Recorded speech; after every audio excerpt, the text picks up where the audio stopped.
Uh, Emma?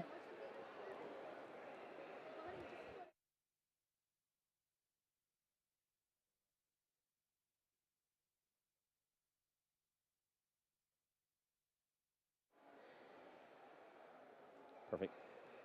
Thank you very much, everyone, for attending and giving me the opportunity to present here at COP27 in beautiful Sharm el-Sheikh with a beautiful environment and a beautiful place with a lot of beautiful people. So the title of my talk today is Monitoring and Surveillance of Pollution and Pollutants. I think we're all here speaking about the environment and how damaged the environment is and how bad the current situation is. If you know, all you need to do is walk to any of the other speakers, and they all are in agreement about how bad the situation is. But what is not clear to me as a, let's call it a hobbyist with interest in the environment, is what's the definition of bad and what's good? And how do we determine what's good and what's bad? So if you look at indicators, humans are living longer.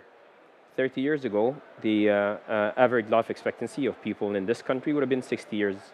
It's gone up to 70 over the last 20, 30 years, despite the worsening environment. 1983, we had the famine in East Africa.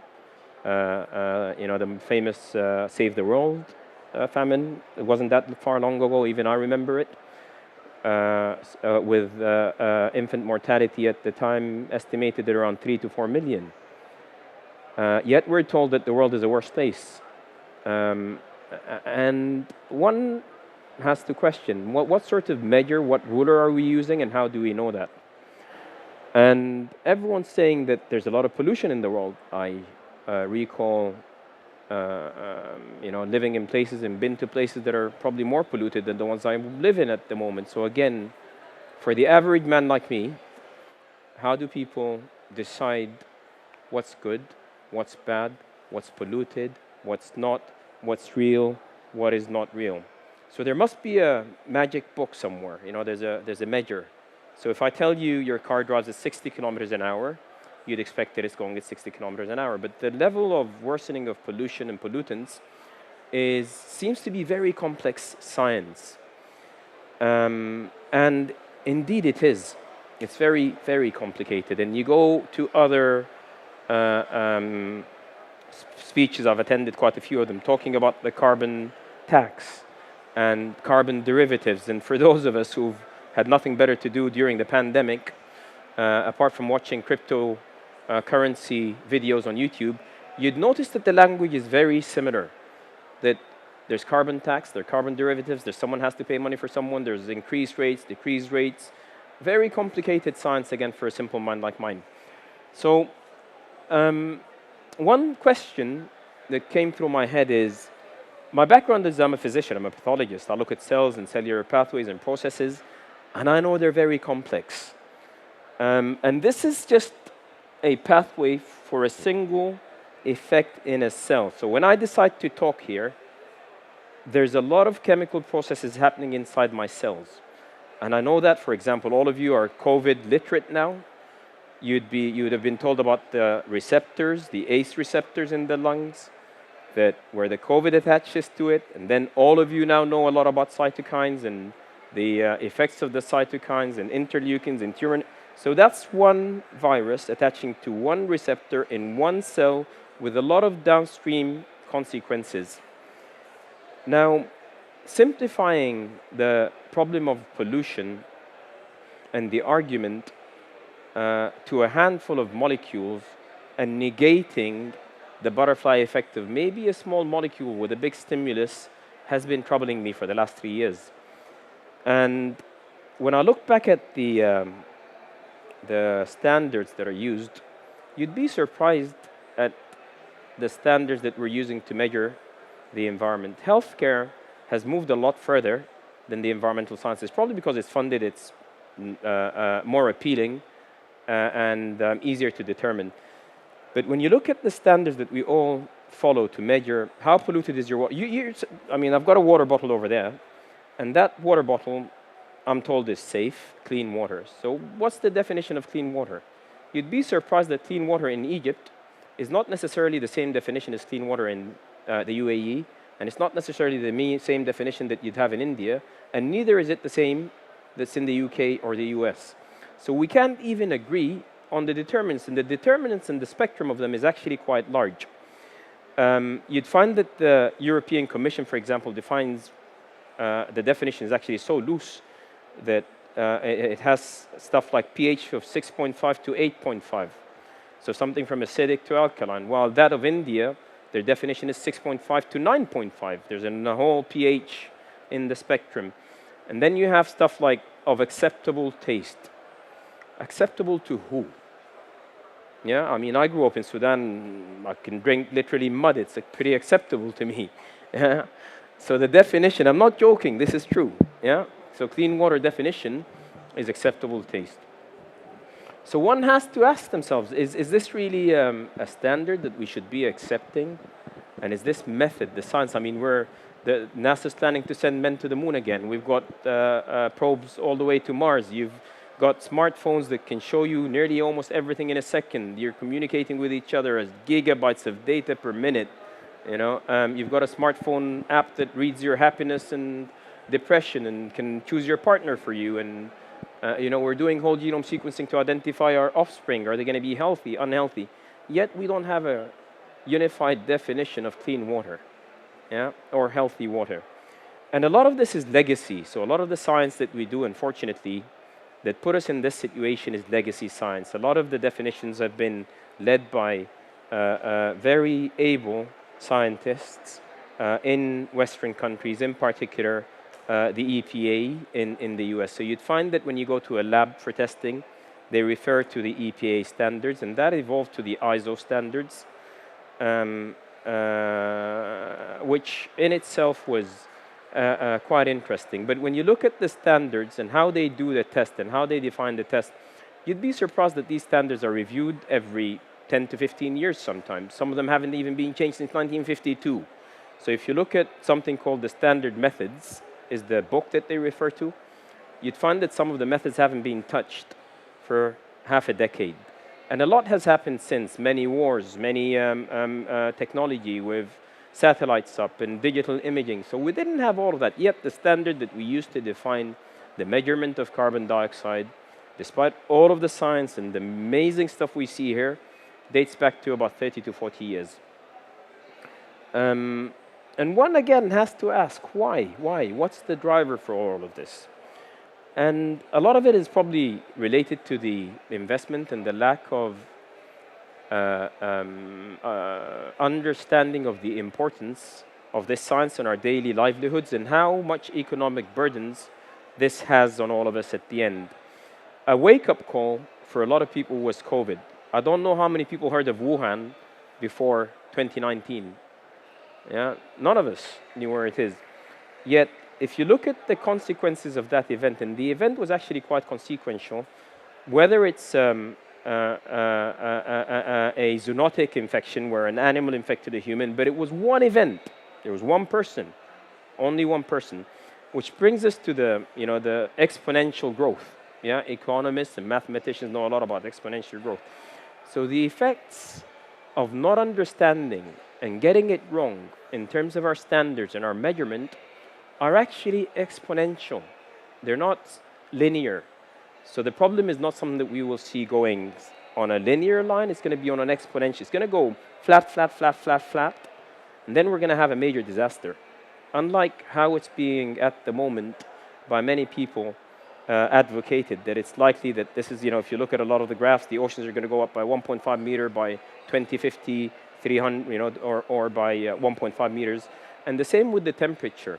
What we know from biology, we're not mathematicians, we're biologists. I'm a biologist myself, is events don't happen as predicted ever. Yeah. So trying to put a model, a mathematical model, there's a lot of good ones, yet there's always a big margin of error. And if we're not getting the measurement right in the first place of how much carbon dioxide we're producing, because each country has its own definitions, driven by regulations and regulators, and then how can we address this sort of problem that affects all of us together? If a certain country has a particular definition for identification of levels, yet another country has a different definition. Well, the environment doesn't really care. The wind doesn't care where it blows. You know, the events that I was speaking earlier on with Prashant on the digital images we were just looking on earlier, satellite images of why did Pakistan get the monsoon, yeah, or the flooding. And a lot of the events didn't happen in Pakistan. A lot of the events were due to temperature changes in the Horn of Africa, which in effect, the effect of all of that was in Pakistan. They're the ones who suffered, but the event was actually a heat sink in and around this eastern Indian Ocean that led to the events there. So we can't have multiple standards for measuring. And we can't be using the same science that we've been using for 50 years to understand the complex pathway, even more complex than this. So one approach I think that we're working on at the moment is, why don't we just monitor everything? Why do we have to just monitor whatever the government and the regulators tell us? Because a lot of the things that we don't know, it's actually, if you think of it, there's the known knowns. Carbon dioxide is bad. We all agree on that. There's no disagreement. Carbon monoxide is bad. Methane is bad. But a story that I tell my students is 1960 was a great year, or the 60s in general were a great decade. And one of the inventions in the 1960s was the oral contraceptive pill. It gave women freedom. Yeah? And the oral contraceptive pill, though, we have to remember, is a steroid, estrogen, progesterone. Now, suddenly we have half of the world's population, or a bit less, I think it's about 30% of women, so that would be a tenth of the world's population are taking steroids. But no one asks themselves what happens to these steroids when they take them. So remember, it's a lump sum sort of zero-sum formula. Whatever you take, you let go. Yeah? Where do you let it go? It goes in the urine. Where does the urine go? It goes into water. Where does the water go? It goes to a water treatment facility. But what does the water treatment facility clean? Estrogen and progesterone are not any of the markers that anyone is cleaning. And you may think this is non-consequential, but it certainly is. Because what do these very small hormones do is they go into the water, they go to the fish, and they change the gender of the fish. Yeah, the fish are very sensitive to hormones and to these steroids. Yet the regulators picked on this only 10 years ago, of actually we should have a minimum, what they define as a minimum acceptable level. Yet I don't think the fish care about a minimum acceptable level. Yeah? It's either there or it's not there. We should either be cleaning it or we shouldn't.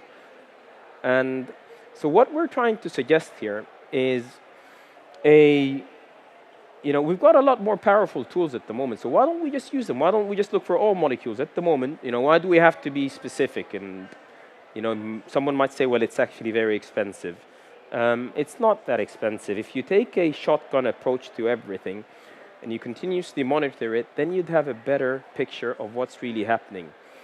The first session, we were talking about utilizing images, utilizing data, utilizing that. I'm actually talking about even lower level, whereby we actually define and try and identify the molecules at molecular level that compose of what we take, what we do, and what we dispose.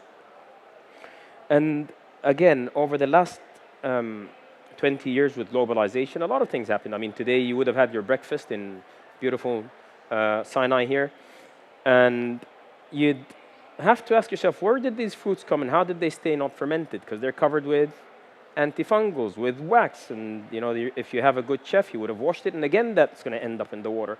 And think your clothes, your soap, your whatever, all of these are a combination of chemicals that are consistently changing.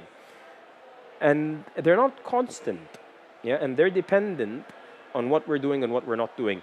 So taking a unified and didactic approach of, okay, let's focus on carbon dioxide until 2030. Well, methane's going up on the marches in South Sudan at the moment, yeah?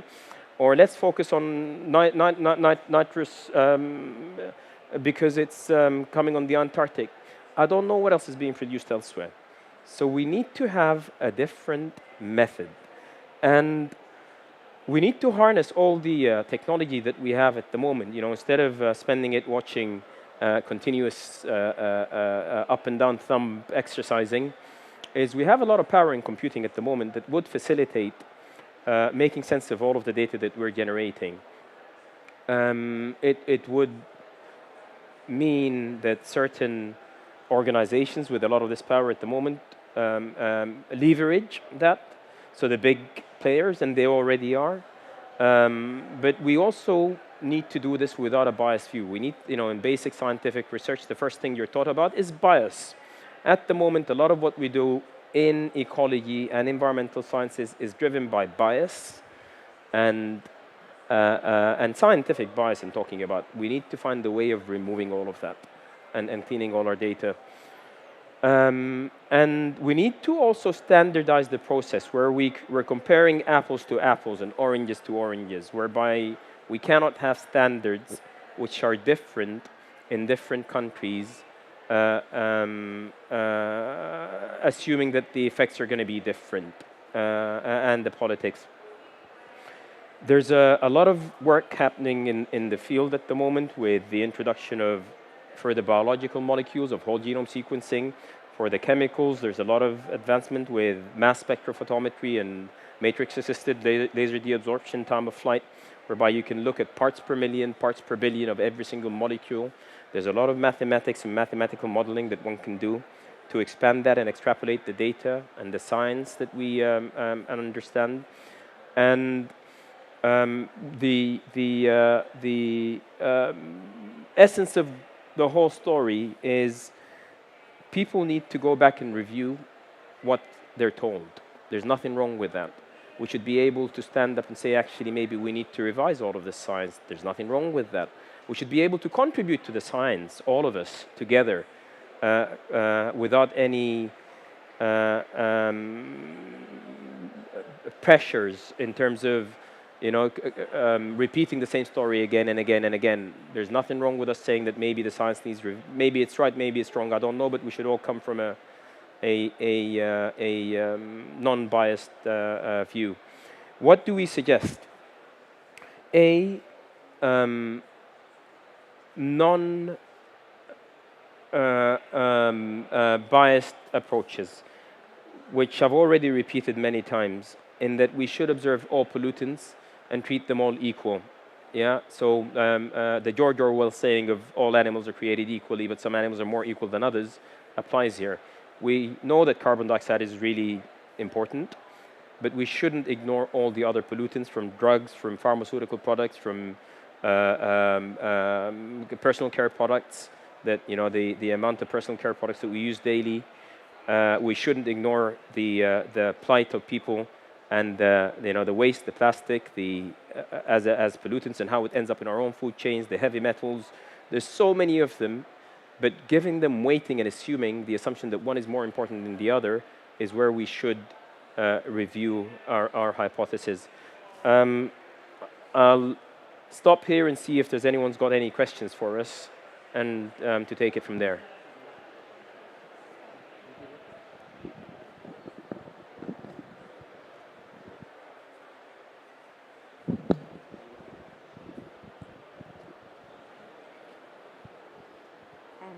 So you mentioned earlier on around how contraceptive pill, for example, would turn up hormones in the water. And I heard a little bit about monitoring water during COVID, wastewater. Can you tell me a little bit about that? Yeah, so, okay, so everyone knows Jon Snow, yeah? So that's not the Jon Snow from Game of Thrones, yeah? There's someone called Jon Snow, not the one in Game of Thrones. He was an epidemiologist. He used to live in London. And there was a cholera outbreak in around something called central London. It's around East London. And he identified cholera in water that led to the infections of people, and that's where the science of epidemiology happened. 2013 in Israel, they identified poliovirus and circulating poliovirus and wild strain poliovirus. Before that, in the 1950s, they were monitoring infections like salmonella, like shigella in food products. 2007, is it maybe 2014, Germany, there was an outbreak of E. coli 0157, which was also identified. So one way of the whole science of monitoring wastewater was you take a sample of wastewater and try to find out what's in it, yeah, or sewage, because everything ends in sewage, yeah. And if you ask me about return on investment, the best return on investment was the Roman Empire. They fixed the sewage system and they conquered half of the world. You know, there's no better sort of return on investment than monitoring waste and sewage.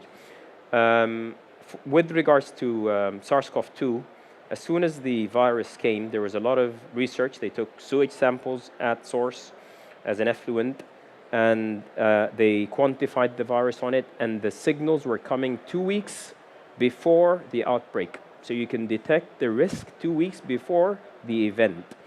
And it's actually becoming a standard at the moment in the EU for the monitoring of sewage for potential outbreaks. Monkeypox now is being monitored. You know, the monkeypox outbreak that was on the news. Polio was on the news a few weeks ago in terms of New York and London. They identified polio on the wastewater. So sewage and waste is not something that we should look at lightly. And what we dump in it and how we clean it and the definition of clean is something that we all need to agree on.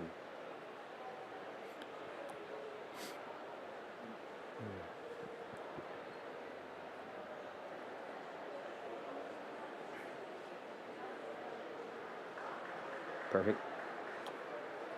Take it, no more questions. Thank you very much. Thank you, everyone. Thank you.